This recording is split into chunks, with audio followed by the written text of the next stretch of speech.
The slap echoed across the cemetery like a gunshot. I stumbled backward, my black mourning dress catching on the fresh earth piled beside my husband's grave. 200 faces turned toward me, relatives, neighbors, church members, all witnessing my public humiliation. My mother-in-law, Mama Chioma, stood over me, her hand still raised, her gold jewelry glinting in the harsh Lagos sun. "You killed my son," she screamed, spittle flying from her lips. "Which husband killer?" I touched my burning cheek, tasting blood where my teeth had cut into my lip. Behind Mama Chioma, my husband Ikenna's siblings formed a wall of accusation, his brother Obinna with arms crossed, his sister Ngozi clutching her Bible like a weapon. "Please," I whispered, my voice breaking. "I loved him. I tried everything. Loved him." Ngozi spat on the ground near my feet. "You married him for his money, Amora. We all know what you were before he found you. A nobody from Ajigana slum, selling provisions in a kiosk. You trapped him with your poverty and tears." The crowd murmured, hungry for scandal. I recognized faces from our church, from Ikenna's company, from our upscale Ekoi neighborhood. Women who'd smiled at me last week now whispered behind their hands. Men who'd called my husband chairman now looked through me like I was invisible. My name is Amora Okafor. 3 days ago, I was a respected wife, living in a 5-bedroom house in one of Lagos's most expensive neighborhoods. Today, I was being accused of murder at my own husband's funeral. Ikenna had died suddenly, a heart attack at 42. The doctors said it was genetic, that his father had died the same way. But Mama Chioma had other ideas. In her mind, only witchcraft could have stolen her golden son, her firstborn, the brilliant civil engineer who'd built half of Lagos's new skyline. "Pack your things," Obinna said, his voice cold and final. "You have until sunset. The house belongs to the family now." "But Ikenna left a will," I started. "There is no will," Mama Chioma cut me off. "My son would never have left everything to you. Not when he has family, real family. You were just his mistake." I looked desperately at Pastor Adeyemi, who'd officiated at both our wedding and now Ikenna's funeral. He turned away, adjusting his glasses, suddenly fascinated by his prayer book. The betrayal cut deeper than the slap. "I have rights," I said, forcing strength into my voice despite the trembling in my legs. "The law. The law." Ngozi laughed, a harsh, ugly sound. "You think anyone will believe you over us? You have no family, no education, no proof of anything. We know what you really are, Amora. A slum girl who got lucky. Well, your luck just ran out." She pulled out her phone, scrolling with deliberate cruelty. "Should I show everyone here the photos? Your old life. The wooden shack you grew up in.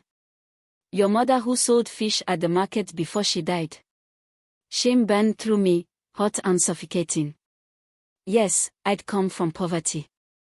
Yes, Ikenna had been my salvation when I was 23 and hopeless. But I'd loved him truly, deeply, with every fiber of my being. "Ikenna knew where I came from," I said quietly. "He loved me anyway." "He pitied you," Mama Chioma corrected. "And now look where that pity got him. 6 feet under at 42. The crowd pressed closer, phones out now, recording my humiliation for social media. I could already imagine the headlines: "Gold digger exposed at wealthy husband's funeral. Family accuses widow of murder. From slum to mansion, did she kill for the inheritance?" "You have until sunset," Obinna repeated. He handed me a small plastic bag. "Your personal items. Everything else stays, clothes, jewelry, everything my brother gave you. You'll leave with what you came with. Nothing." I took the bag with shaking hands. Inside, I could see my mother's old prayer book, a photo of my parents, and my national ID card. Everything else, 5 years of marriage, of building a life, of loving a good man, reduced to garbage. As I turned to leave, a young woman in the crowd called out, "Aren't you ashamed? Coming from nothing and thinking you deserved him." I stopped, my back straight despite everything. I'd heard that question before, whispered at family gatherings, implied in Mama Chioma's tight smiles, present in every interaction with Ikenna's university-educated friends. "Aren't you ashamed?" "No," I said, loud enough for everyone to hear. "I'm not ashamed of loving my husband. I'm not ashamed of where I came from. But you should all be ashamed of this." I walked through the cemetery gates, past the expensive cars and designer mourning clothes, past the judgment and whispers. I had nowhere to go. No money. No home. No family. But I had something they didn't know about. Something Ikenna had told me 2 weeks before he died, his hand gripping mine with unusual intensity. "Amora, if anything happens to me, find Attorney Okonkwo. Trust no one else. Promise me." I'd promised. At the time, I thought he was being paranoid, stressed from work. Now, walking away from his grave with nothing but a plastic bag and a burning cheek, I understood. My husband had known his family would do this. And he'd made preparations. I pulled out my phone. Miraculously, they'd left me that, and searched for Attorney Okonkwo's office. 43 results appeared, but only one had a note saved in my contacts, added by Ikenna himself, Constitutional Avenue, Victoria Island. When the time comes. The time had come. Behind me, I heard Mama Chioma's voice carrying across the cemetery, "Good riddance. The curse is broken now that she's gone. What would you do if your past was exposed in front of everyone? Hit like if you've ever been judged unfairly, and comment where you're watching from." They thought they'd destroyed me. They thought I'd slink back to Ajigona and disappear into poverty. They had no idea what Ikenna had really left behind, or why Attorney Okonkwo's face would go pale when I walked into his office tomorrow. But tomorrow, everything would change. What do you think happens next? Comment below. I spent that night in a budget hotel in Yoba, the kind with thin walls and flickering lights, where nobody asked questions if you paid cash. The receptionist, a tired woman with tribal marks on her cheeks, had given me a pitying look when I'd arrived with just my plastic bag, my funeral clothes rumpled and stained with cemetery dust. I'd counted my money 3 times. Ikenna and I had had a joint account, but I'd kept a small emergency fund hidden in my old handbag, money saved from the allowance he'd given me monthly. 12,000 naira. Enough for a week, maybe 2 if I was careful. I didn't sleep. I kept replaying the funeral, the slap, the accusations. Witch. Husband killer. Gold digger. The words circled my mind like vultures. At 6 a.m., I showered with the hotel's thin towel and rusty water, put on my only other outfit, a simple Ankara dress I'd sewn myself years ago, and headed for Victoria Island. Lagos was already awake. Street vendors set up their wares, downfall buses belched exhaust, and the early morning heat promised another scorching day. I took 2 buses and walked the final 15 minutes, conserving my remaining cash. Attorney Okonkwo's office was in a gleaming high-rise, all glass and steel, the kind of building Ikenna used to design. The lobby intimidated me, marble floors, uniformed security, women in sharp business suits clicking past on expensive heels. I felt every eye on me, judging my cheap dress, my worn shoes, my swollen face. "I'm here to see Attorney Okonkwo," I told the receptionist, a young woman whose makeup was more expensive than my entire outfit. She looked me up and down, her lip curling slightly. "Do you have an appointment?" "No, but Attorney Okonkwo doesn't see walk-ins. You'll need to schedule. Tell him Amara Okafor is here. Ikenna Okafor's widow." Something flickered in her eyes, recognition, perhaps surprise. She picked up her phone, spoke in low tones, then looked at me with new wariness. 11th floor. He'll see you immediately. The elevator ride felt eternal. My reflection in the polished steel doors showed a woman I barely recognized, hollow-eyed, bruised, diminished. Was this who I'd become? The slum girl they'd always seen beneath the nice clothes and good manners. Attorney Okonkwo's office was enormous. Floor-to-ceiling windows overlooked Lagos Harbour, where ships moved like toys across the water. The attorney himself was a small, precise man in his 60s, with silver hair and sharp eyes behind rimless glasses. "Mrs. Okafor," he said, standing immediately. "Please, sit. I've been expecting you, though I hoped it would be under different circumstances." His kindness nearly broke me. I sank into the leather chair, and suddenly tears I'd been holding back for 3 days poured out. He pushed a box of tissues across his massive desk and waited patiently. "I'm sorry," I managed. "I shouldn't. You've just lost your husband and been publicly humiliated," he said gently. "You have nothing to apologize for. But I'm glad you came. Ikenna made me promise that if anything happened to him, I would find you. He was very specific about protecting you from his family." "He knew," I whispered. "He knew they'd do this. He knew his mother's nature. He knew how she'd react." Attorney Okonkwo opened a file, thick with documents. "Mrs. Okafor, may I call you Amora?" I nodded. "Amora, what I'm about to tell you will sound impossible. I need you to prepare yourself." My heart hammered. "Is there a will?" "There is. A very detailed will, prepared 6 months ago and updated 2 weeks before Ikenna's death. But first, I need to explain something about your husband's business affairs." He pulled out financial statements, property deeds, investment portfolios. The numbers made my head spin. Ikenna was a brilliant engineer, but he was an even better businessman. The construction company everyone knew about. That was just the visible part. He had investments across Africa, real estate in Accra, mining interests in Zambia, tech startups in Nairobi, oil and gas partnerships in Port Harcourt.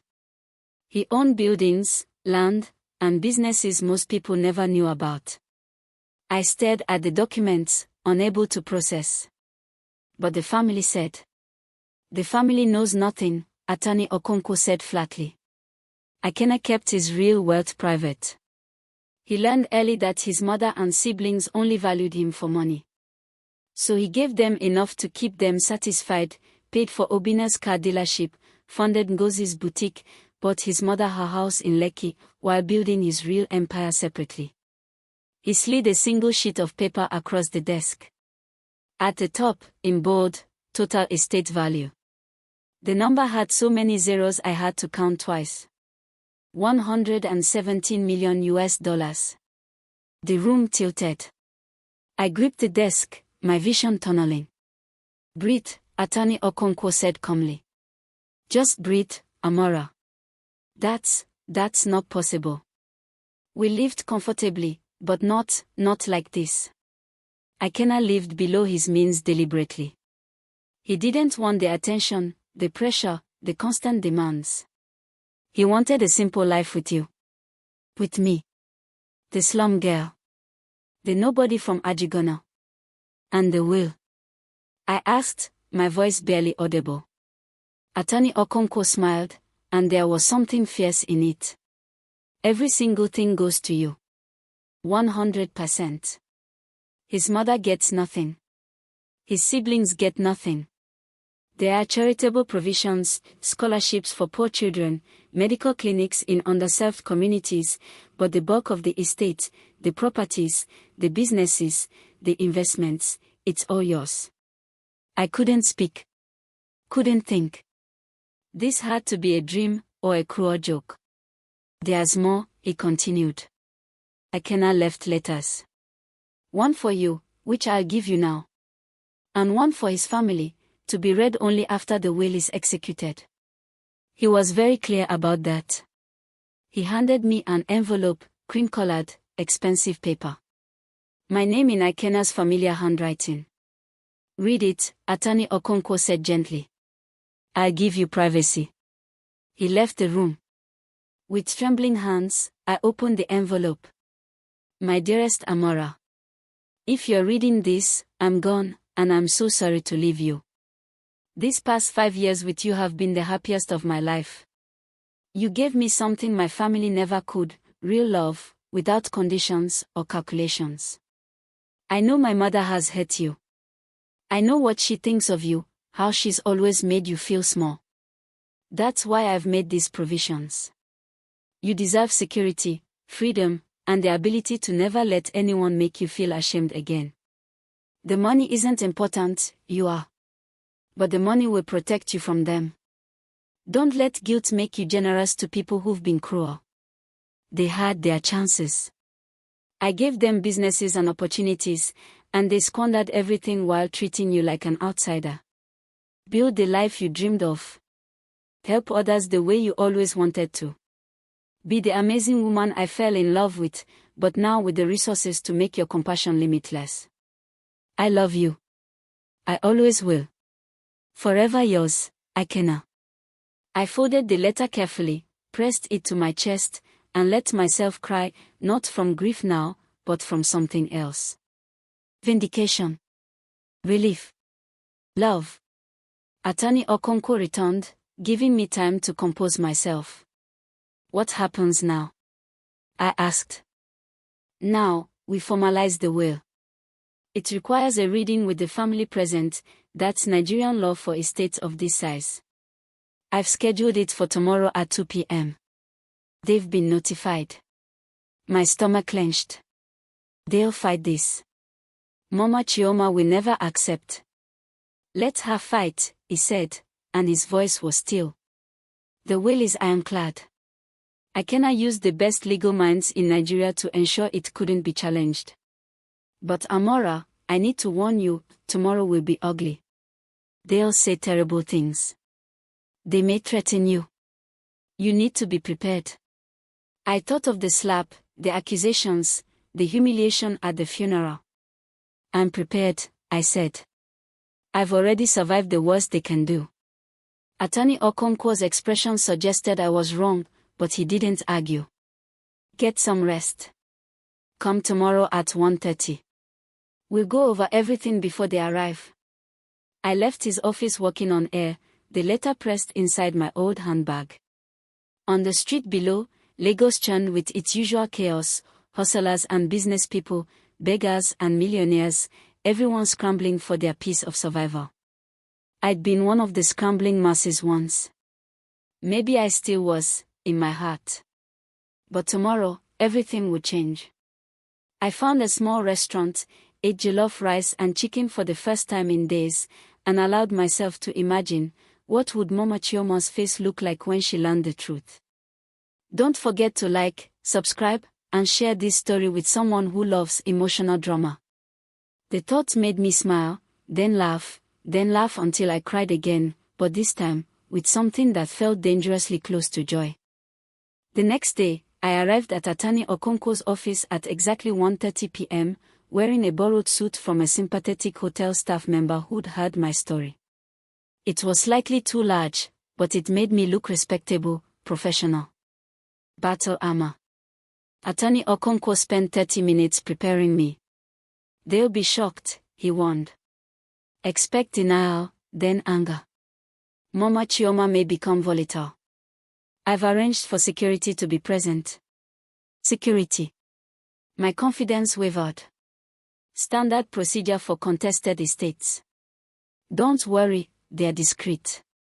At 2 p.m. precisely, the conference room doors opened, and Ikenna's family arrived like an invading army. Mama Chioma entered first, draped in expensive Osoebi fabric, gold dripping from her neck and wrist. Behind her, Obinna wore a designer suit, his phone constantly in his hand. Ngozi clutched her Bible and her husband's arm, her lips moving in silent prayer or curses, I couldn't tell which. They froze when they saw me. What is she doing here? Mama Chioma hissed. I thought we were reading Ikenna's will. Why would this person be present? Mrs. Okafor is here because she's named in the will, Attorney Okonkwo said calmly. Please, sit down. Named? For what, a goodbye pittance? Ngozi sneered. Brother was too soft-hearted. I hope he at least left her something small so she doesn't beg on the streets. They sat, the three of them on one side of the long conference table, me isolated on the other. 2 security guards stood by the doors, stone-faced. Attorney Okonkwo opened the file. Let's begin. I, Ikenna Chukwumeka Okafor, being of sound mind and body, do hereby declare this my last will and testament. Just skip to the distribution, Obinna interrupted. We know the formalities. The formalities are legally required, Attorney Okonkwo said sharply. You listen to the entire document or not at all? Obinna sat back, chastened but scowling.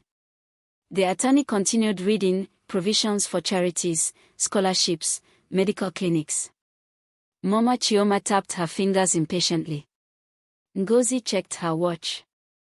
They were waiting for the real news, the division of properties and businesses they assumed were theirs. Then Attorney Okonkwo reached the key section. To my mother, Chioma Okafor, I leave the house in Lekki Phase 1, fully paid, along with a monthly stipend of 500,000 naira for her lifetime, provided she does not contest this will. Mama Chioma nodded, satisfied. 500,000 naira monthly was generous. To my brother, Obinna Okafor, I leave the car dealership on Odeola Odiku Street and a one-time payment of 10 million naira, provided he does not contest this will. Obinna smiled, calculating the value. To my sister, Ngozi Okafor, I leave the boutique on Admiralty Way and a one-time payment of 10 million naira, provided she does not contest this will. Ngozi clasped her hands. See. He loved us. He provided for family. Now, Attorney Okonkwo continued, his voice taking on an edge, to my beloved wife, Amora Okafor, I leave everything else. Silence. Everything else. Mama Chioma repeated slowly. What else is there? The Ekoi house.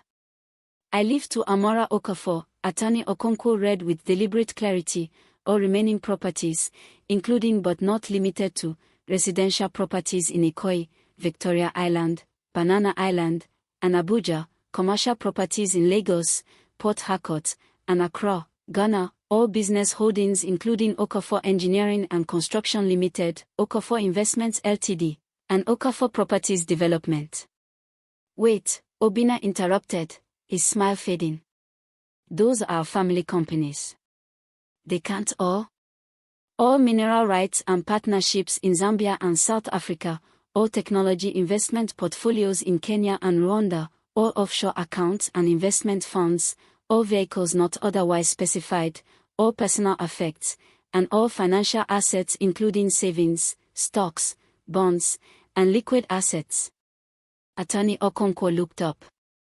The total estimated value of Amora's inheritance is $117 million. You could have heard a pin drop. Mama Chioma's mouth opened and closed like a fish. Obinna's phone clattered onto the table.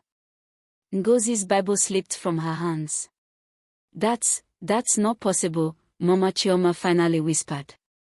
100 million. My brother had $100 million. Obinna's voice cracked. And he gave it all to her? To some slum girl he married out of pity. I would remind you, Attorney Okonkwo said coldly, that Mrs. Okafor is your sister-in-law and deserves respect. Respect. Mama Chioma exploded, standing so violently her chair toppled backward. This is theft. Fraud. She seduced my son, poisoned his mind against his family, and now she's stolen everything. The will is valid and legally binding, Attorney Okonkwo said. We'll fight this, Obinna snarled. No court in Nigeria will give everything to her and leave his real family with nothing. You didn't get nothing, I said quietly. It was the first time I'd spoken. You got houses, businesses, and 20 million naira between you. Most families would consider that generous. Mama Chioma word on me. You dare speak? You, who killed my son for his money. I loved your son. Liar. Witch. You cast a spell on him, made him write this fake will. The will was witnessed by 3 attorneys and a notary public. Attorney Okonkwo interjected. It was prepared over several months with Ikenna's full participation. There was no coercion, no fraud. Ngozi stood, pointing at me with a trembling finger. You think you've won? You think you can just take everything and walk away? We'll destroy you. We'll tell everyone what you really are, a prostitute from the slums who trapped a good man. Careful, Attorney Okonkwo warned.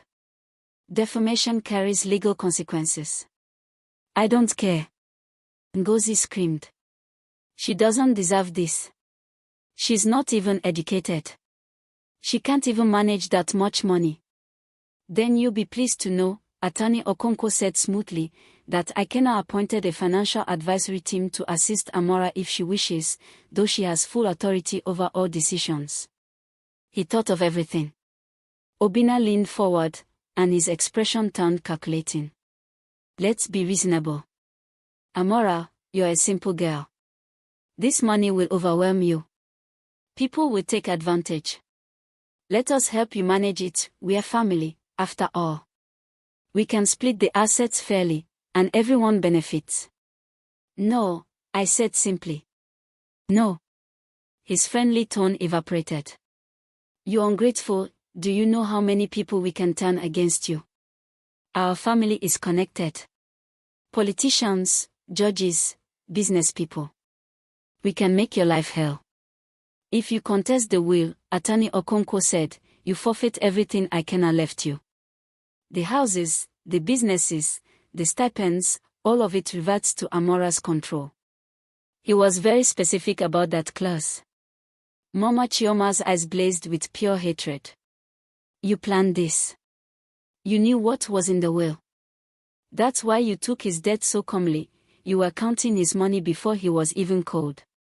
The accusation cut deep because part of me had felt guilty for the relief mixed with grief, for thinking about survival while mourning love. I didn't know, I said, my voice stronger now. I found out yesterday. But I'm not giving it back. Ikenna wanted me to have it.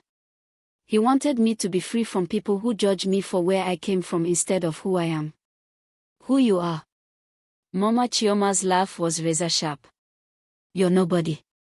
You'll always be nobody. Money doesn't change that. Maybe not, I agreed. But it means I never have to beg you for anything again. I never have to endure your insult or pretend your cruelty is love. I'm free, Mama Chioma. And you can't stand that. For a moment, I thought she might hit me again. The security guards shifted, ready. Instead, Mama Chioma gathered her handbag and straightened her wrapper with deliberate dignity. This isn't over. We'll fight you in court, in the media, in the church. Everyone will know what you are. And when we're done, you'll wish you'd never met my son. She swept from the room, Obinna and Ngozi following like soldiers behind a general.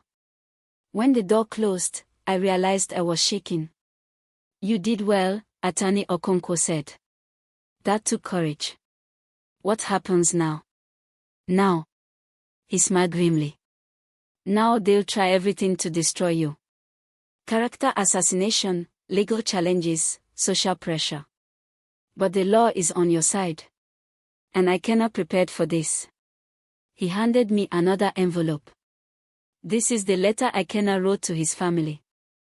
I'm authorized to deliver it to them tomorrow. You might want to read it first. I opened it with trembling fingers. Mother, Obinna, Ngozi. If you're reading this, you've already learned about my will. I can imagine your shock and anger. You probably feel betrayed. Good. Now you know how Amora has felt every day since I brought her into this family. You never accepted her. You mocked her background, questioned her intentions, and made her feel like an intruder in her own home. You loved my money but never bothered to know my heart. I gave you businesses and property not because you deserved them, but because I hoped you'd finally be satisfied and leave Amora alone. But I knew you wouldn't. That's why I made sure she'd never need anything from you again. The money I'm leaving Amora isn't just inheritance, it's protection. From your cruelty, your judgments, your endless demands. She earned it by loving me when I was stressed, depressed, and difficult. By making our house a home. By being the partner you never bothered to see. If you contest this will, you'll lose everything. If you slander her, I've arranged for legal action. If you try to manipulate her, she has advisors I trust completely. I loved you all, in my way. But I loved her more. Your son and brother, Ikenna. I folded the letter, and something inside me solidified. Ikenna had fought for me even in death. Now I had to fight for myself. Send it, I told Attorney Okonkwo. Send them the letter. Let them know exactly what Ikenna thought of their treatment. He nodded approvingly. I'll deliver it personally tomorrow morning. I left his office with my head high, walking into the Lagos evening with $117 million and an army of enemies. Comment your thoughts on her redemption below. But I also had something they didn't, the truth, the law, and the love of a good man who'd seen my worth when no one else did. The letter reached Mama Chioma at 8 a.m. the next morning. By 10 a.m., my phone, which I'd unwisely left on, rang so constantly I had to turn it off. By noon, the social media attacks had begun. I was staying in a mid-range hotel in Ikenna, one that Attorney Okonkwo had arranged and paid for while we sorted out the properties. The TV in my room was on, tuned to a local news channel, when I saw it. Breaking news from Lagos, the anchor announced. Family drama erupts over the will of prominent engineer Ikenna Okafor, who died last week at age 42. Sources close to the family allege his widow, a woman from humble origins, manipulated the deceased into leaving her his entire fortune, estimated at over $100 million, while his mother and siblings received minimal provisions. They showed a photo of me from the funeral, the worst possible angle, my face twisted mid-cry, looking guilty and desperate. Then Mama Chioma appeared on screen, giving an interview in her opulent sitting room, dabbing her eyes with a handkerchief. My son was a good man, she sobbed convincingly. But this woman, she isolated him from his family. She knew he had heart problems, it runs in our family, but she stressed him constantly. Demanding more money, more things. When he got sick, she refused to call us until it was too late. And now we discover she convinced him to cut us out completely. That's a lie, I said to the empty room. The interviewer leaned forward sympathetically. You believe she influenced him unduly? I know she did, Mama Chioma said, her tears drying as her voice strengthened. My son worked himself to death to satisfy her greed. And now she has everything, and we, his real family, have nothing. You received property and 20 million naira, the interviewer pointed out. 20 million naira divided 3 ways, Obina's voice came from off-camera. While she gets $100 million. Does that seem fair? Does that seem like something a Nigerian man would do to his own mother?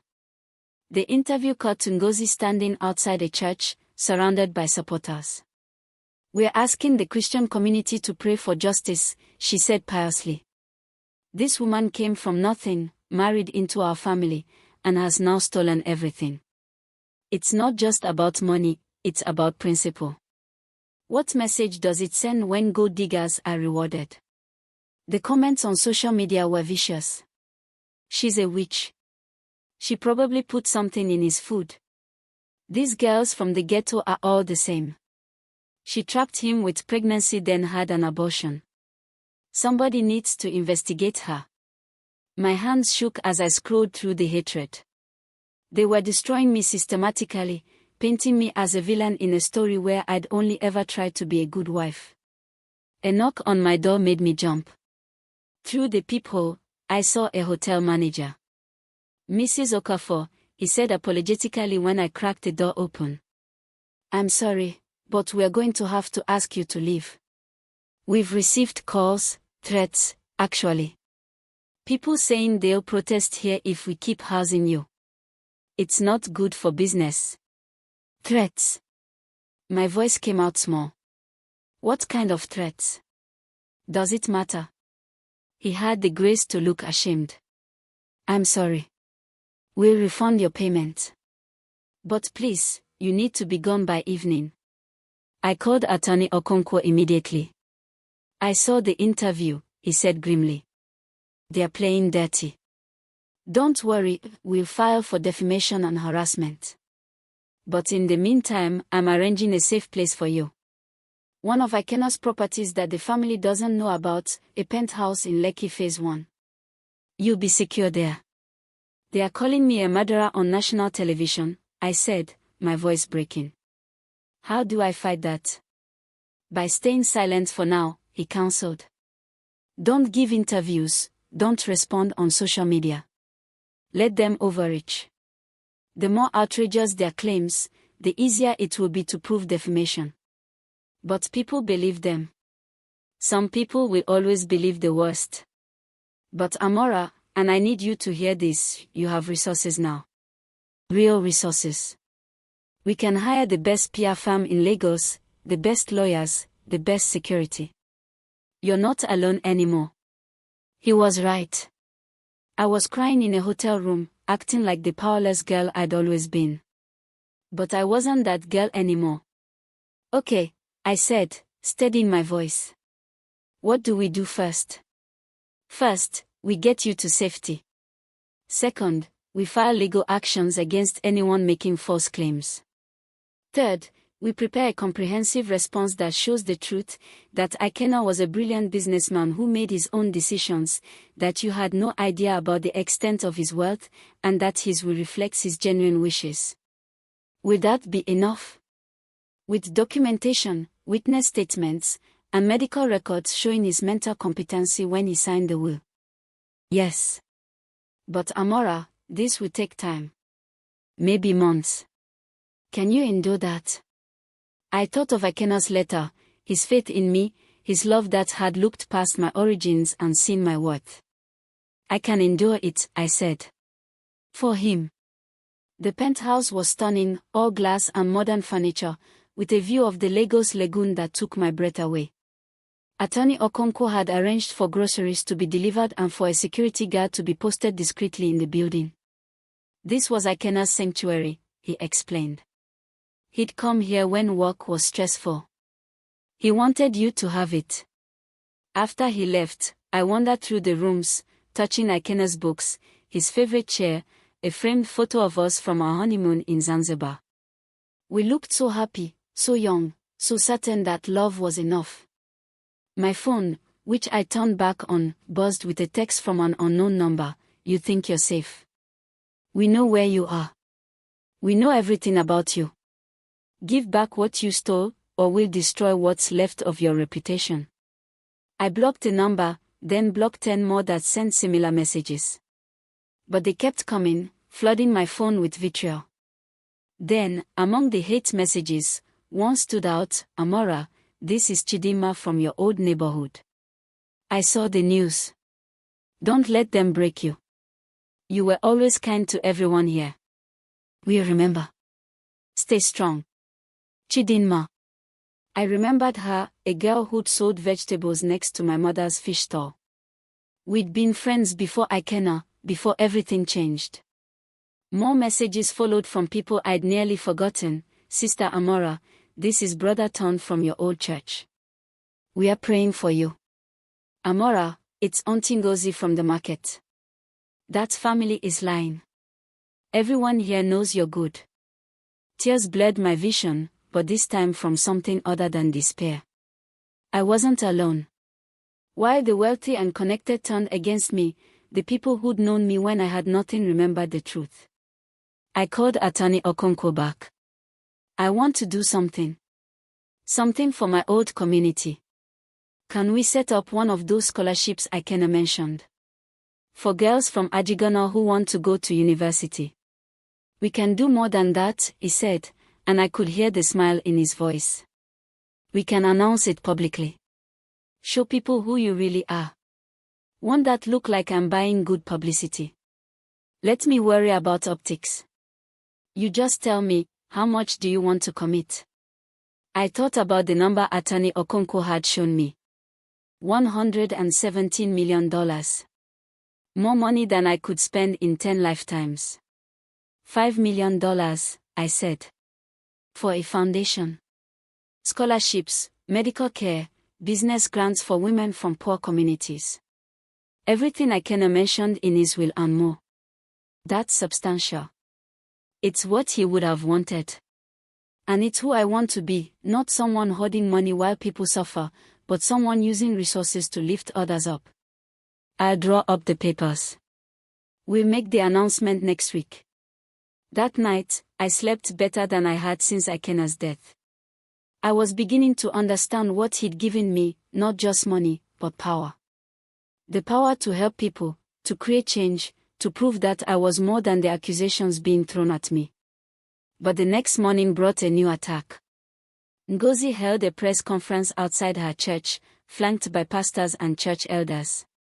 She was crying, real tears this time, I could tell. "Yesterday," she sobbed, "thugs came to our mother's house. They threw stones, broke windows, shouted curses. Our mother is 70 years old. She's terrified to leave her own home because Amora's people from the slums are threatening her." The camera panned to show Mama Chioma's house, windows indeed broken, damage visible on the walls. "We've reported this to the police," Obinna added, suddenly appearing beside his sister. "We believe Amora orchestrated these attacks because we dared to speak the truth about her.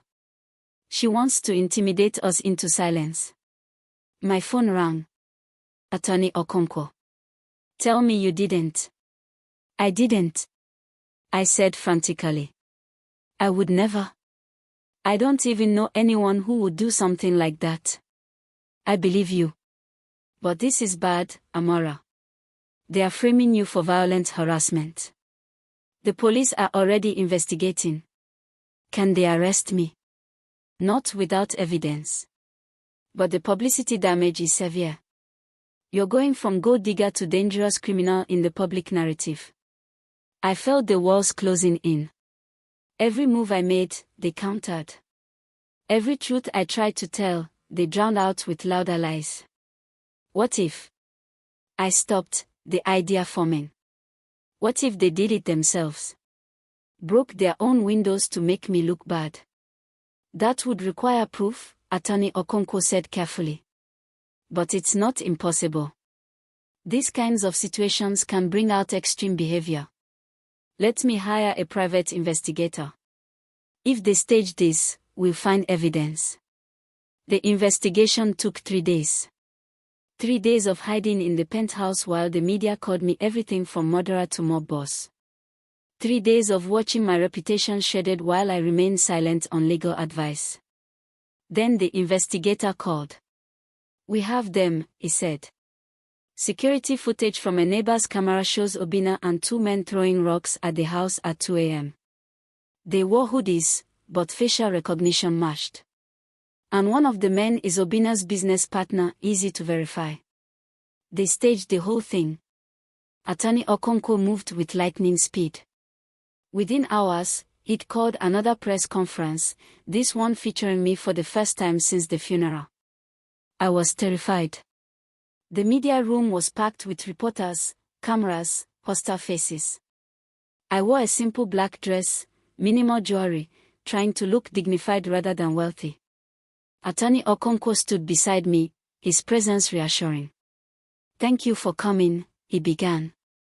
"Recent days have seen serious allegations made against Mrs. Amora Okafor. Today, we are here to address these allegations with facts." He presented the will, certified and notarized. He presented medical records showing Ikenna was of sound mind when he signed it. He presented testimonies from witnesses, including the other attorneys who'd been present. Mrs. Okafor had no knowledge of her late husband's full estate until after his death, he stated firmly. She did not manipulate him, did not isolate him from family, and certainly did not contribute to his death, which was caused by a genetic heart condition documented by multiple physicians. Then he played the security footage. The room erupted. Reporters shouted questions. Cameras flashed as the video clearly showed Obinna vandalizing his own mother's house. The Okafor family staged a false attack to frame Mrs. Okafor for criminal harassment, Attorney Okonkwo declared. This is defamation, fraud, and filing false police reports. We are pursuing legal action immediately. Finally, he let me speak. My voice shook at first, but I forced strength into it. My name is Amora Okafor. I grew up in Ajigono. My mother sold fish in the market. My father died when I was 12. Yes, I came from poverty. I'm not ashamed of that anymore. I looked directly into the cameras. Ikenna Okafor was the love of my life. He saw past where I came from and loved who I was. His family never accepted me because I didn't have money or education. But I made Ikenna happy. I gave him peace. And when he knew he might die young like his father, he chose to protect me from the people who'd hurt me for 5 years. My voice grew stronger. I didn't kill my husband. I didn't manipulate him. I didn't send anyone to attack his family. What I did do was love him faithfully, and now I'm honoring his memory by using the resources he left me to help others, starting with a $5 million foundation for scholarships and medical care in underserved communities. The reporters erupted with questions, but Attorney Okonkwo raised his hand. Mrs. Okafor won't be taking questions today. But she will be visible, living her life, and using her inheritance exactly as her husband intended, to create opportunity for others and to prove that where you come from doesn't determine your worth. As we left, reporters shouted, "Mrs. Okafor, do you forgive the family? Will you drop the lawsuit? Are you afraid of more attacks?" I didn't answer. But as we walked to the car, I felt something I hadn't felt in weeks: hope. The next day, public opinion began to shift. Social media exploded with support. She exposed them. That family is disgusting. From slums to 117 million, that's a real success story. She's starting a foundation while they are throwing rocks at their own house. Who's the villain here? Mama Chioma released a statement denying knowledge of Obinna's actions. Obinna claimed he was trying to protect his mother by creating evidence. Ngozi went silent, her church quietly distancing itself from her accusations. They are crumbling, Attorney Okonkwo said with satisfaction. The legal pressure, the public backlash, they can't sustain the attack. But I knew Mama Chioma. Wounded animals were most dangerous. That night, my phone rang with another unknown number. Against my better judgment, I answered. "You think you've won?" Mama Chioma's voice was ice. "You think exposing my son makes you righteous?" "I think telling the truth is necessary," I said calmly. "The truth?" She laughed bitterly. "You want truth? Let me tell you what your husband never told you. About the child." My blood went cold. "What child?" "The one who died because of you." Don't forget to like, subscribe, and share this story with someone who loves emotional drama. The line went dead, leaving me staring at my phone, my heart hammering, a new nightmare beginning. I couldn't sleep. Mama Chioma's words echoed my mind like predators. The child who died because of you. What child? Ikenna and I had tried for a baby. I'd wanted children desperately. We'd seen doctors, done tests. Everything was fine medically, but it never happened. We decided to try IVF this year, before he died. At 3 a.m., I finally called Attorney Okonkwo. "I'm sorry to wake you, but I need to know something. Did Ikenna have children? Before me?" Silence. Too long. "Attorney Okonkwo, Ikenna told you he didn't." His voice was careful. My stomach dropped. "He never mentioned." Are you saying he did? I think you should come to my office first thing in the morning. This conversation needs to happen in person. I didn't sleep at all after that. At 8 a.m., I was in his office, coffee untouched on his desk, while he pulled out yet another file I'd never known existed. Ikenna had a daughter, he said quietly. Chisholm. She was born when he was 23, before he became successful. The mother was a girlfriend from university, Addis. A daughter. The word felt foreign. Where is she? She died. She was 7 years old. Leukemia. The room tilted. When? 6 years ago. A year before you met Ikenna. I tried to process this. My husband had lost a child, carried that grief, and never told me. Why? Addis came from a wealthy family, Attorney Okonkwo continued. When she got pregnant, they wanted her to abort. She refused but raised Chisholm mostly alone. Ikenna provided support, visited when he could, but Addis' family made it difficult. They saw him as beneath them, he was still building his career then. But when Chisholm got sick, he did everything. Paid for the best treatments, flew her to hospitals abroad, spent months by her bedside. His family, particularly his mother, resented the expense. They told him he was wasting money on a bastard child while his real family went without. I felt sick. They said that about a dying child. Mama Chioma told him to let God's will be done, that medical intervention was playing God. When Chisholm died, she actually said it was a blessing because now Ikenna could focus on finding a proper wife and having legitimate children. That's monstrous. It's why Ikenna eventually cut them off emotionally, Attorney Okonkwo said. He never forgave them for how they treated Chisholm. And it's why he was so protective of you. He saw how they judged you the same way they judged Addis and his daughter. But why didn't he tell me? He planned to. These are his notes from 6 months ago, when he first updated his will. Attorney Okonkwo showed me Ikenna's handwriting, must tell Amora about Chisholm. She deserves to know. But how to explain carrying this pain alone? Will she understand why I couldn't speak of it? Tears blurred my vision. My husband had been in such pain, and I hadn't known. There's something else, Attorney Okonkwo said gently. Addis. She's still alive. She moved to Abuja after Chisholm died, too many memories in Lagos. Ikenna kept in touch with her occasionally, always sent money on Chisholm's birthday for memorial donations. But he never told his family he maintained contact. Does she know about me? She knows he remarried. I'm not sure what else she knows. But Amora, this is what Mama Chioma is going to use against you. She'll claim you knew about Chisholm, that you were jealous, that you somehow contributed to her death or prevented Ikenna from honoring her memory. But that's impossible. Chisholm died before I even met Ikenna. Facts don't matter to desperate people. They'll twist this somehow, maybe claim you made Ikenna cut contact with Addis, or that stress from your marriage prevented him from properly grieving. I stood, pacing the office. I need to talk to Addis. She needs to know the truth, that I didn't know, that I would have honored Chisholm's memory if I'd been given the chance. That's risky. She may be angry that Ikenna never told you. She may side with his family.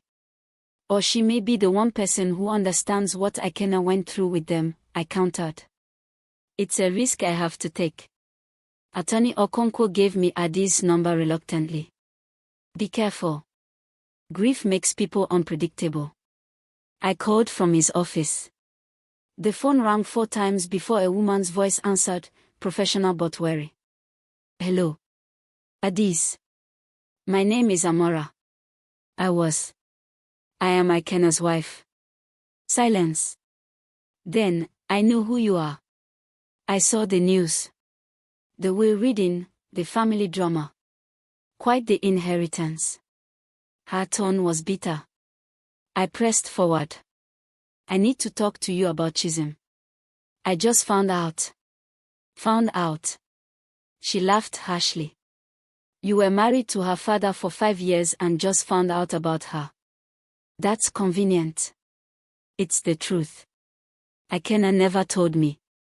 I think he carried so much pain that he couldn't speak about her.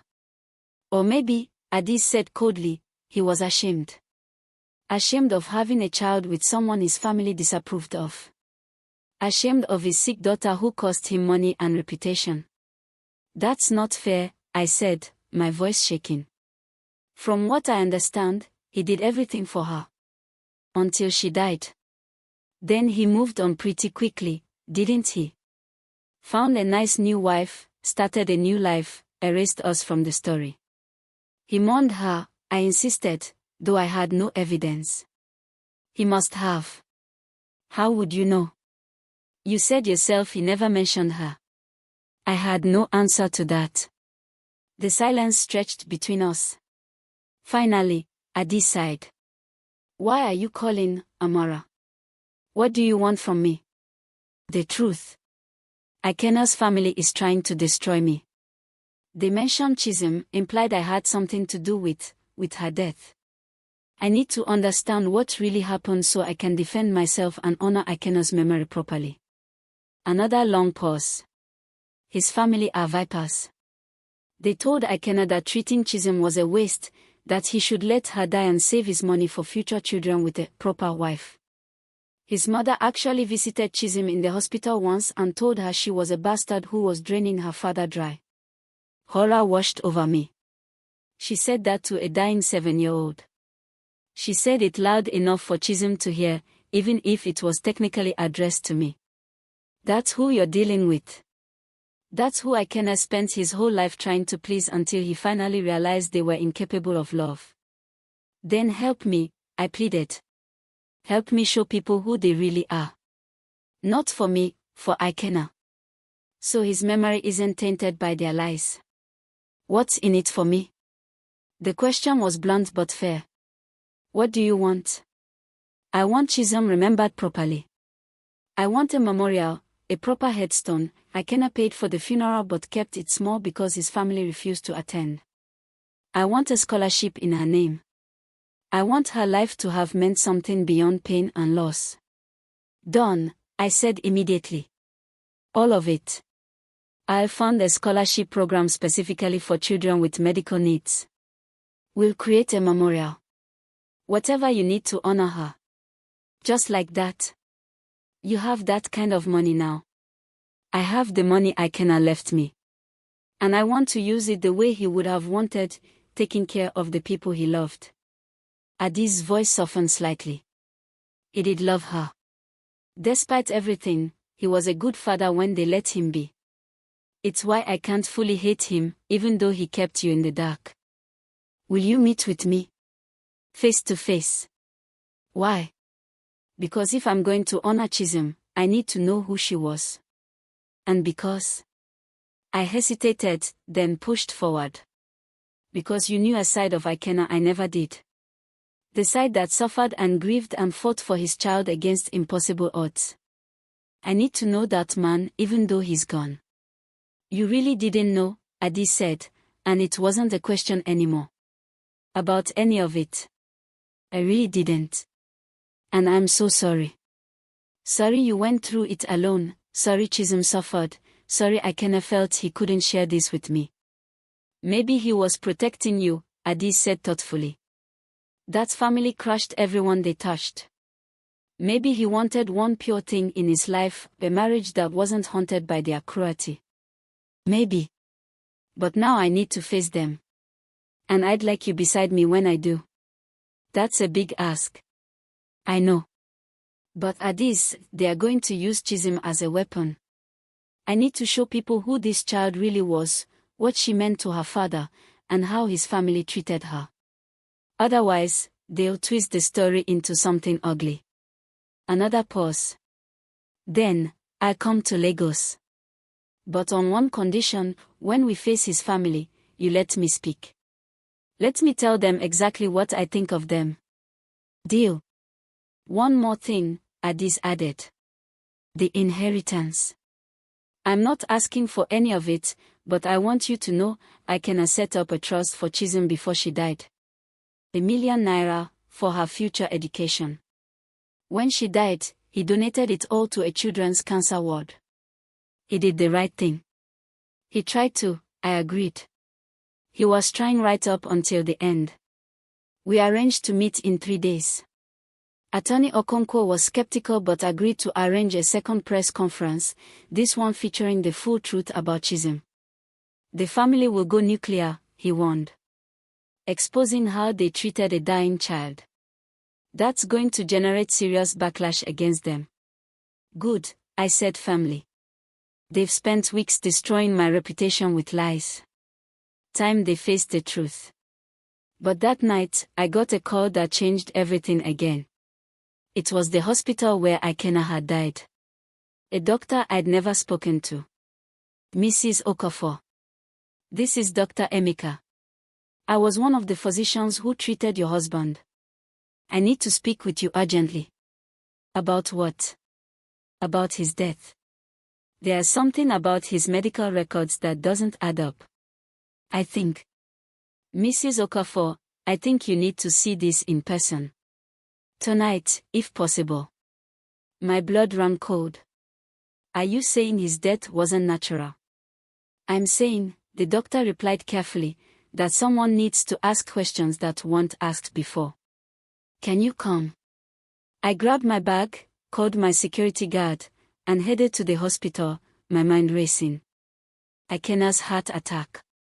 His sudden death. His family's eagerness to declare me a murderer before they even knew about the money. What if they'd been projecting? What if the real killer was closer than anyone thought? Comment your thoughts on this twist below. The hospital's fluorescent lights felt accusatory as I walked through corridors that smelled of antiseptic and grief. Dr. Emeka met me in a private consultation room, his expression grave.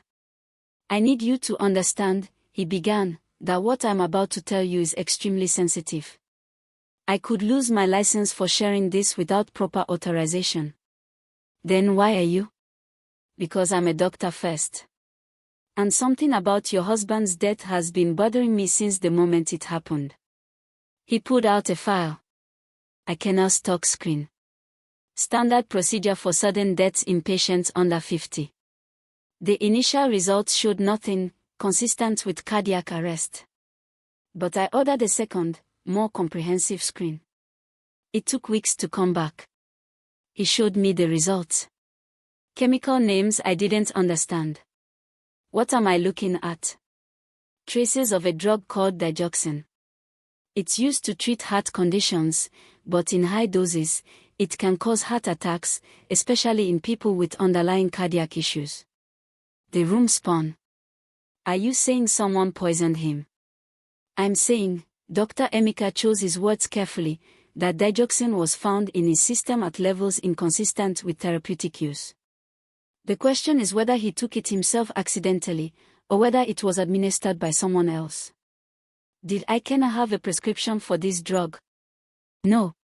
That's what's suspicious. His regular cardiologist never prescribed it. So where did it come from? I thought of Ikenna's last days. He'd been tired, complained of feeling dizzy.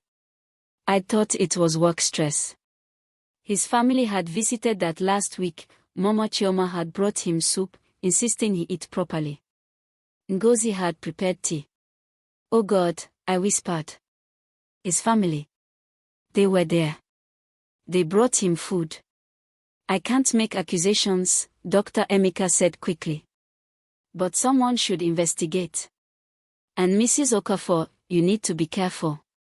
If someone did this deliberately and they think you know. He didn't finish. He didn't need to. I didn't go to the police. Not yet.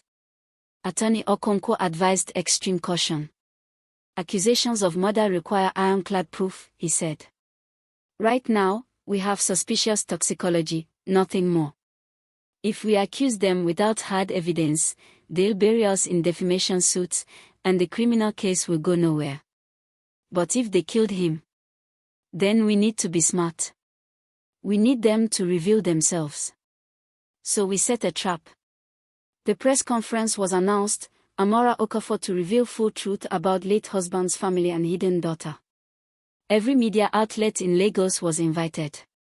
The entire Okafor family was explicitly invited to attend and respond. Mama Chioma couldn't resist. Her ego demanded she defend herself publicly. The venue was a hotel conference hall in Victoria Island, packed with journalists, cameras, and curious onlookers.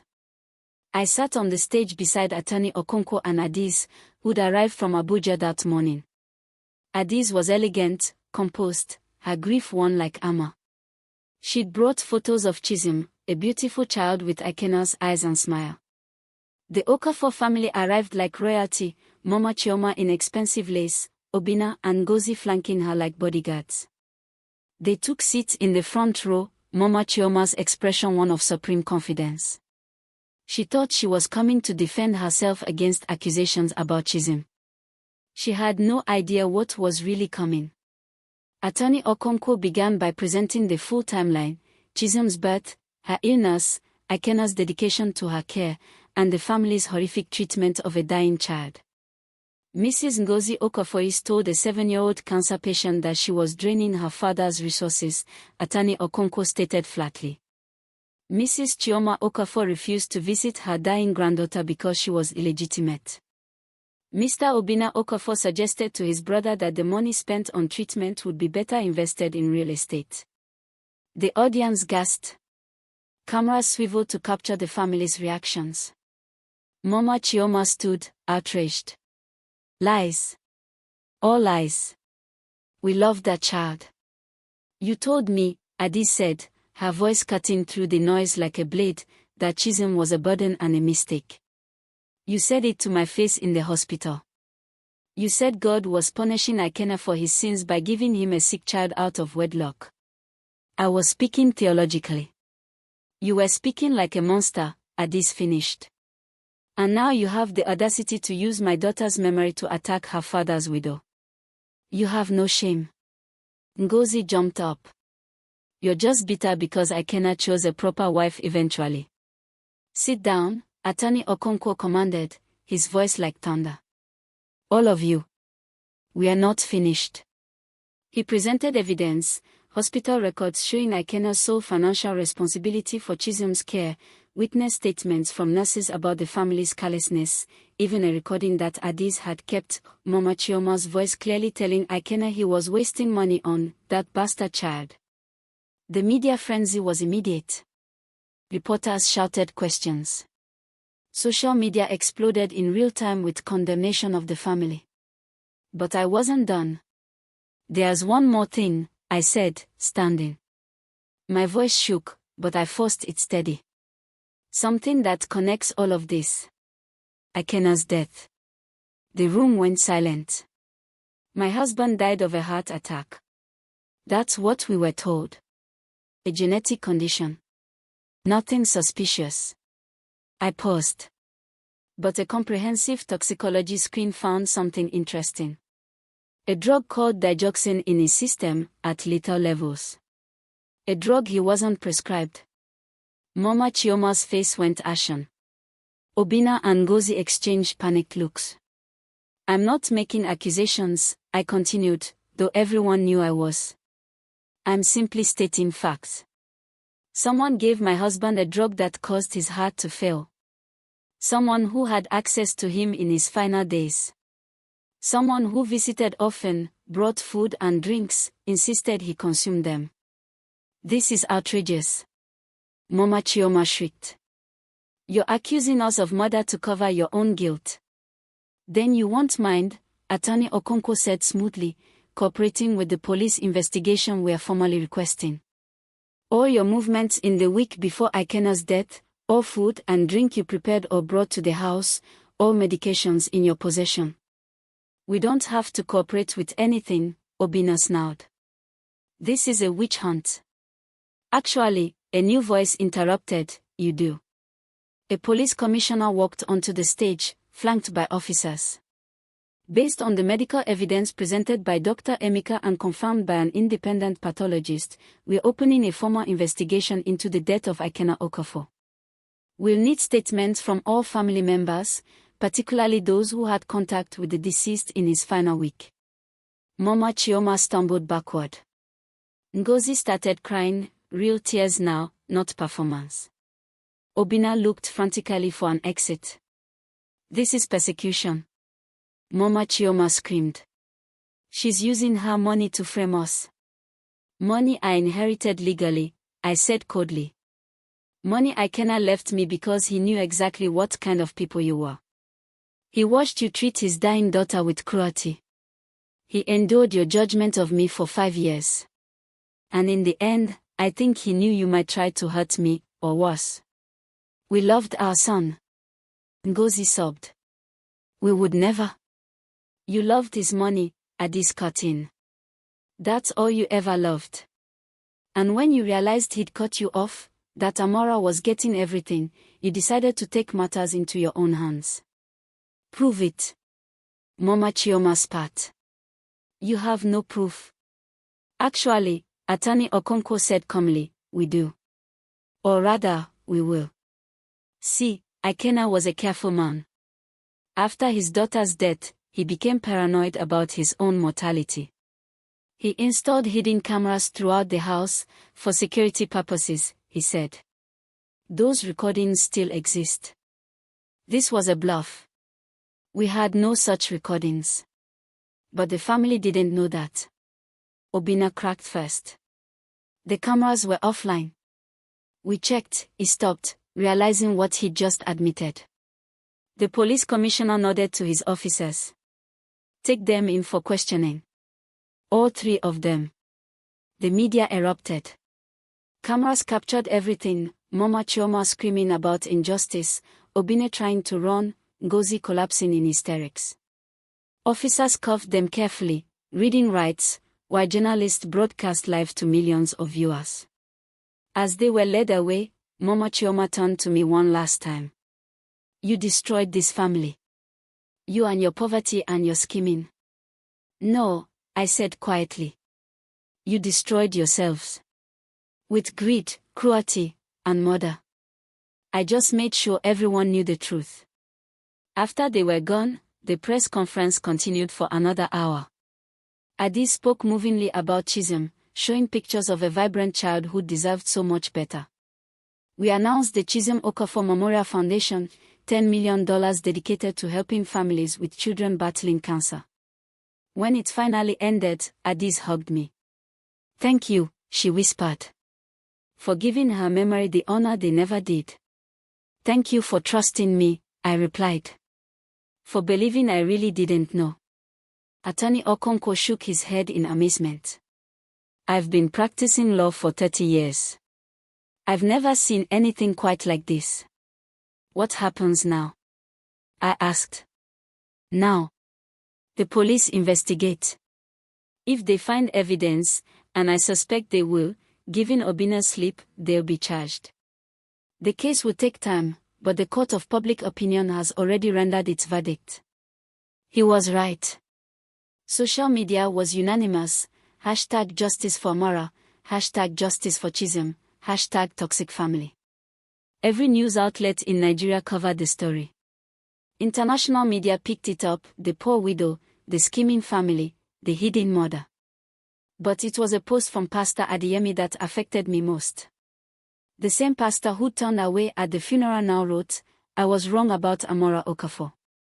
I judged her background instead of her character. I apologize publicly and ask her forgiveness. The church should have protected her, not abandoned her. Others followed, neighbors, church members, people who'd whispered at the funeral now speaking up in my defense. Not everyone, of course. Some still believed I was a manipulative gold digger who'd orchestrated everything. But for the first time since Ikenna's death, I felt like I could breathe. The investigation took 2 months.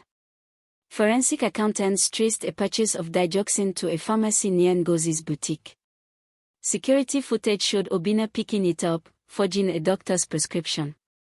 Text messages revealed their plan, written in coded language but clear enough for prosecutors. The problem will solve itself soon, Obinna had texted Ngozi. Mother's soup has special ingredients. Mama Chioma claimed ignorance, she'd just made the soup, she said. Her children had added the poison without her knowledge. But nobody believed her. The court certainly didn't. All three were convicted. Mama Chioma got 15 years for conspiracy to commit murder and accessory to murder. Obinna got 25 years for first-degree murder. Ngozi got 20 years for conspiracy and participation. I sat in the courtroom when the verdicts were read, not with satisfaction, but with profound sadness. This was Ikenna's family. However terrible they'd been, he'd loved them once.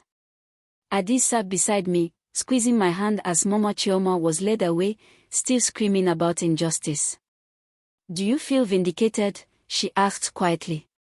"I feel tired," I admitted. "And grateful it's over." But it wasn't quite over. A week later, I returned to Ajigono for the first time since marrying Ikenna.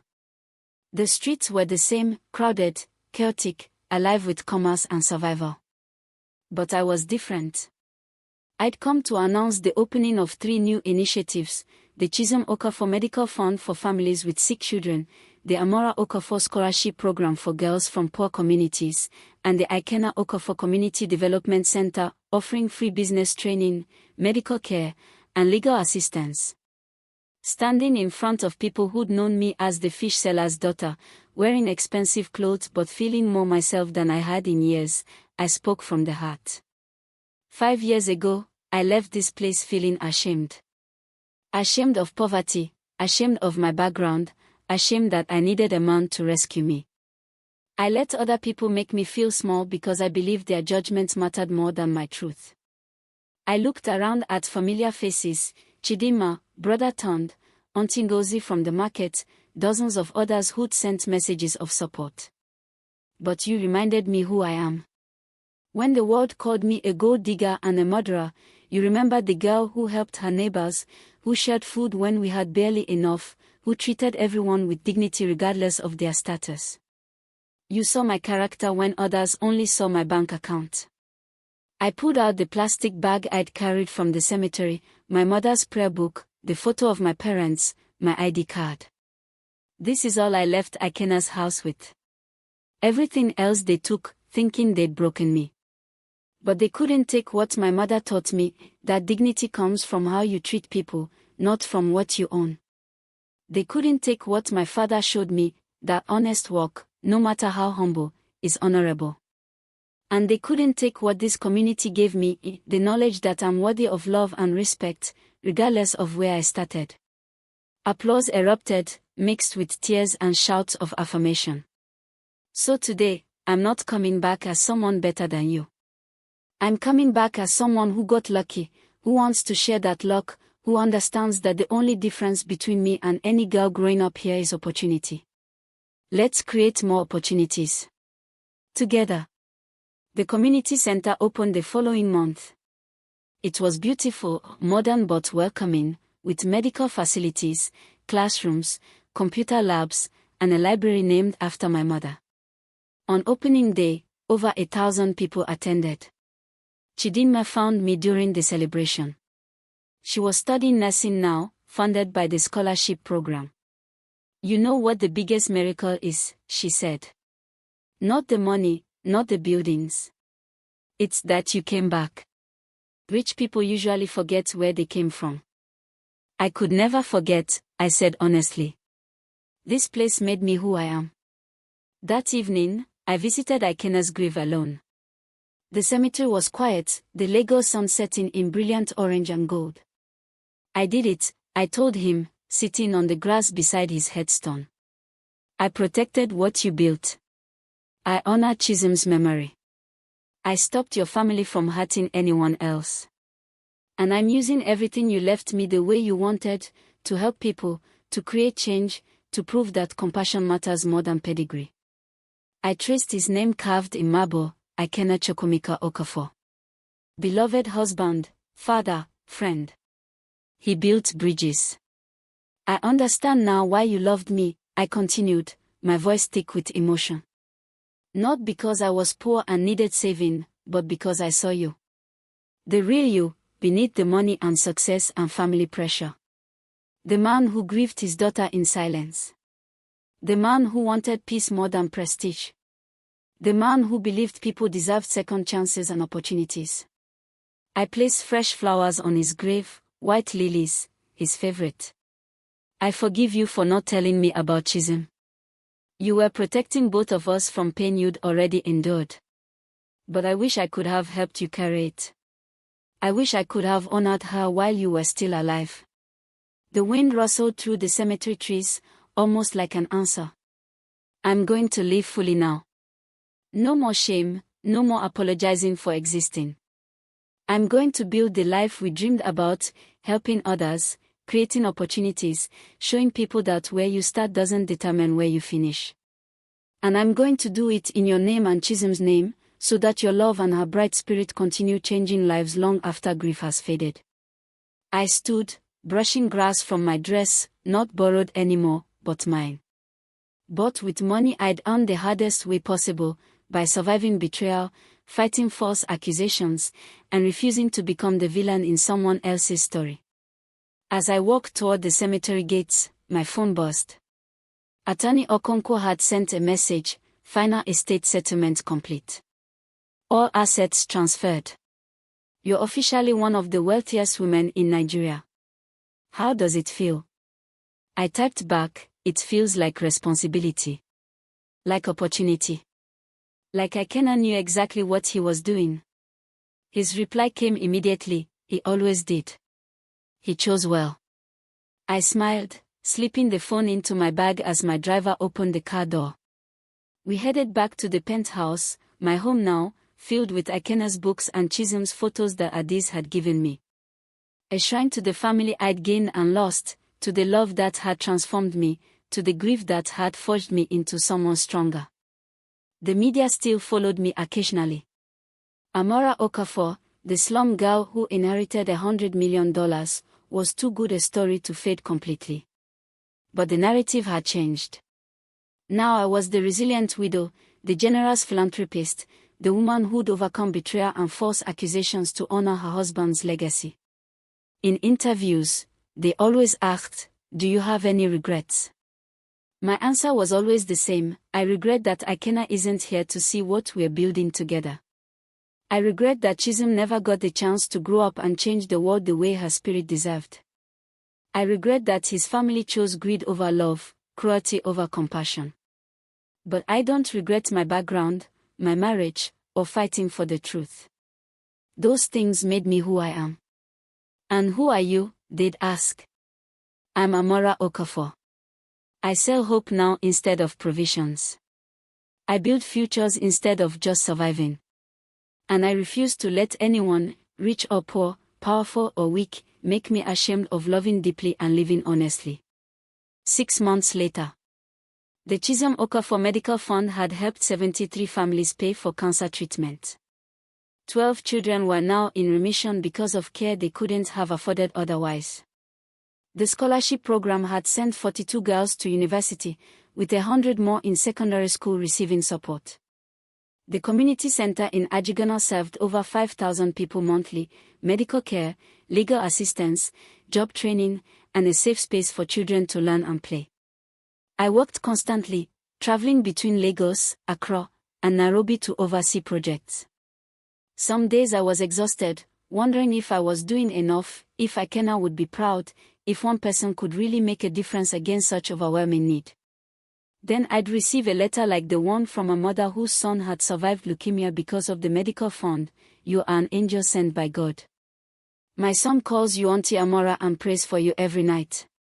You gave us hope when we had none. Thank you for seeing our humanity when others saw only our poverty." Or I'd visit the community center and see girls hunched over computers, learning skills that would lift them from survival to success, just as Ikenna's love had lifted me. On those days, I understood. The money wasn't the miracle.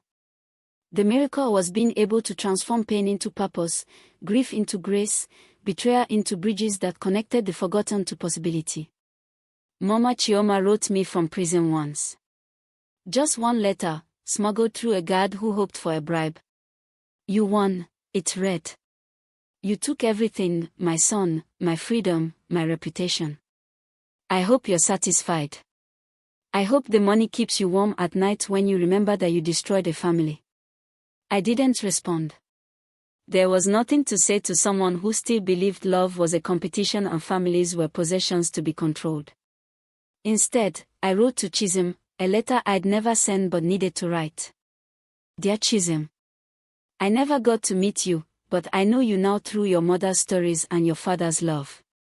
You were brave and beautiful and deserved so much more than 7 short years. Your father loved you fiercely. Even though his family tried to make him ashamed of you, even though loving you cost him money and reputation and peace, he never stopped fighting for you. That's the kind of man he was, loyal to the people who mattered, regardless of what others thought. I wish I could have known you. I wish you could have been my daughter too, that we could have been a family together. But since that's impossible, I'm doing the next best thing, making sure other children like you get the care, the love, and the opportunities you deserved. Every child who survives because of the medical fund, every girl who gets an education because of the scholarship, every family that receives help from the community center, they're all living the life you should have had. Your legacy isn't just pain and loss. It's hope and healing for hundreds of others. Your father knew that broken things could be made beautiful. He built bridges from tragedy. And now I'm building them too, in your name and his. You'll never be forgotten, Chisholm. Not by me, not by your mother, and not by the thousands of lives you're touching even now. With love and honor, Auntie Amara. I folded the letter and placed it in a box with Ikenna's letters, Chisholm's photos, and my mother's prayer book. My treasures, not gold or property, but memories of people who'd shaped me, challenged me, and taught me that true wealth was measured in love given and received. That night, I stood on the penthouse balcony, watching Lego spread below me, millions of lights, millions of lives, millions of stories of struggle and survival and occasional triumph. Somewhere in those lights was a girl like I'd been, poor, scared, wondering if she'd ever matter, if anyone would ever see past her circumstances to her worth. I hoped she'd hear about the slum girl who became a millionaire, not because of luck or seduction, but because one good man had seen her value and protected it even in death. I hoped she'd learn that shame is a weapon others use to control you, and that refusing shame is the first step toward freedom. I hoped she'd understand that your starting point doesn't determine your destination, your character does, your resilience does, your refusal to let cruelty make you cruel. Most of all, I hope she'd know, you are not defined by what others think of you. You are defined by how you treat people when you have power, how you respond when you're powerless, and whether you choose to build bridges or burn them. The Lagos night was warm and alive with possibility. Behind me, the penthouse held memories of love and loss. Below me, the city pulsed with millions chasing dreams. Ahead of me stretched years of work, purpose, and the daily choice to honor the people who'd believed in me when I couldn't believe in myself. I was Amara Okafor, widow, survivor, philanthropist, bridge builder. And I was just getting started. Thank you for watching this journey with me. If this story touched you, please like, subscribe, and share it with someone who needs to hear that their worth isn't determined by their circumstances. Comment below, what would you do with a second chance? Where are you watching from? Every ending is a beginning. Every loss can become a legacy. Every broken thing can be made beautiful again. This is Kismat's Mythic Tales, reminding you that your story isn't over, it's just beginning. The end.